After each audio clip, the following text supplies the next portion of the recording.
Hello everyone, আসসালামু আলাইকুম। আজ দেখুন আগের দিনে তরকারি রয়ে গেছে, এখন যদি আমি কিছু নতুন করে রান্না করি থেকে যাবে, যার কারণে এখন শুদ্ধ একটু বরবটি ভাজি করবো আলু দিয়ে, আর ওই তরকারিটা আজকে চালিয়ে দেবো, কারণ কি তা না হলে ওই তরকারি শেষ হবে না।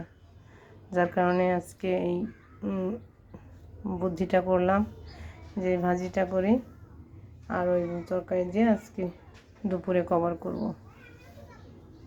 তাই এখন আমি এটা কেটে নেব, আপনাদের সঙ্গে শেয়ার করলাম। কেমন হবে কমেন্ট করে জানাবেন।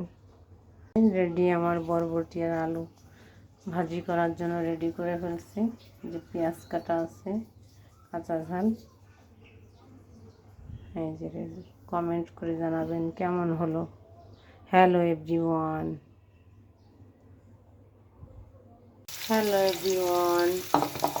এই যে আমি বরবটিটা ভাজি করে নেব।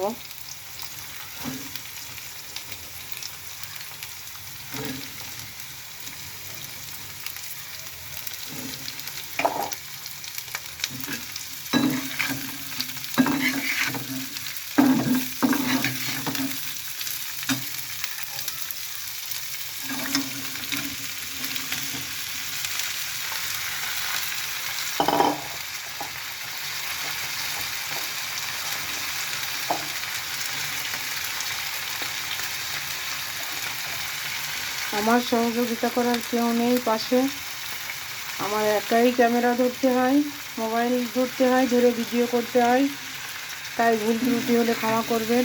হ্যালো এভরিওয়ান, আমি একাই মোবাইল ধরে আমি ভিডিও করতে হয়, যার কারণে আমার একটু ভুল ত্রুটি থাকতেই পারে, ক্ষমা করবেন। আমি এক হাতে ভিডিও করি আর এক হাতে কাজ করে আপনাদের দেখাই। আমার পাশে সহযোগিতা করার কেউ নেই, ক্যামেরাম্যান। হলুদ দিয়ে দিলাম পরিমাণ মতো, লবণ দিয়ে দেব,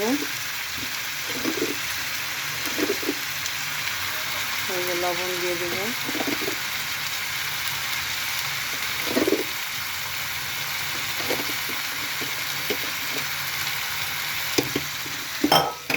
লবণটা আমি সবসময় একটু হাতে রেখে দিই, যদি কম হলে পরে দেওয়া যাবে, বেশি হলে তো সমস্যা।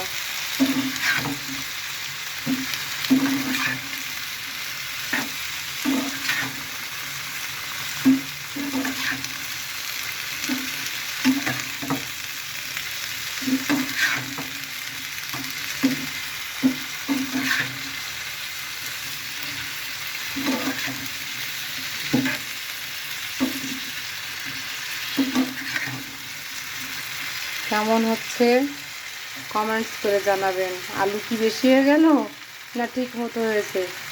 হাফ কেজি বরবটি, 2টা আলু, কেমন হলো কমেন্টস করে জানাবেন। আলু কি বেশি হয়ে গেল না বরবটি কম হয়ে গেল, কোনটা? এই যে ভাজি রেডি।